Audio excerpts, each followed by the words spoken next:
Ag Network. Hi everybody, it's time for your Farm and Ranch News. Well, this week, one of America's favorite vegetables, which also just happens to be this farm broadcaster's favorite vegetable, is in the spotlight here in Las Vegas, Nevada.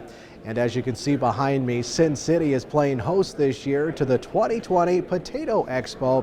And this time around, over 2,000 attendees from across the United States and even Canada are attending, and for good reason.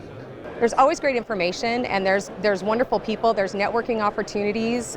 You can always learn something. Our speakers are outstanding. There's always good information to be had. And she says that potato farmers continue to play a very important role in America's most essential industry, agriculture. We are a huge industry. We feed a lot of people, and I think just as growers, farmers, ag in general, it is an underappreciated and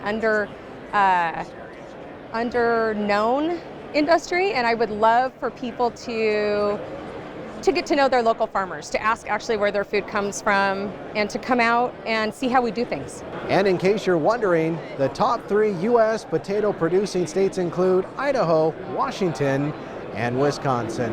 But if you ask me, it doesn't matter where potatoes are grown, they're simply delicious. Stay with us, we'll have more ag news right after this.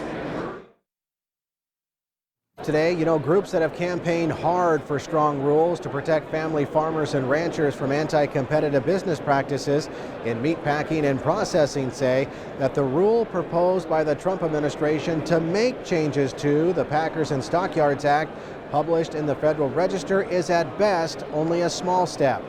Now, USDA's Ag Marketing Service says that the proposed regulation specifies 4 criteria that the Secretary of Agriculture would consider when determining whether an undue or unreasonable preference or advantage has occurred in violation of Packers and Stockyards. Now, the proposal has a 60-day comment period that will end on March 13th. Of course, the rule was driven hard by a directive in the 2008 Farm Bill. The Obama administration proposed rules multiple times, but they were withdrawn, and the Trump administration canceled a rule proposed late in Obama's administration. And finally today, it looks like a Wyoming lawmaker is sponsoring legislation to create a new state compensation program for ranchers who lose livestock to wolves.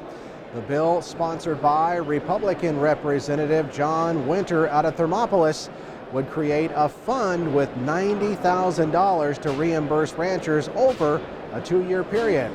Now, under Representative Winter's bill, ranchers who lose livestock to wolves outside wolf hunting areas also would qualify for compensation.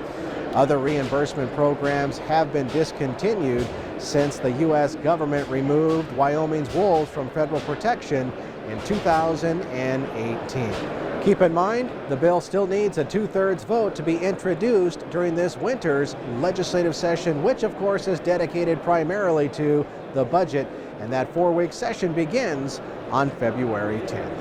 Well, that's going to do it for today's Ag News from the Potato Expo here in Las Vegas, Nevada.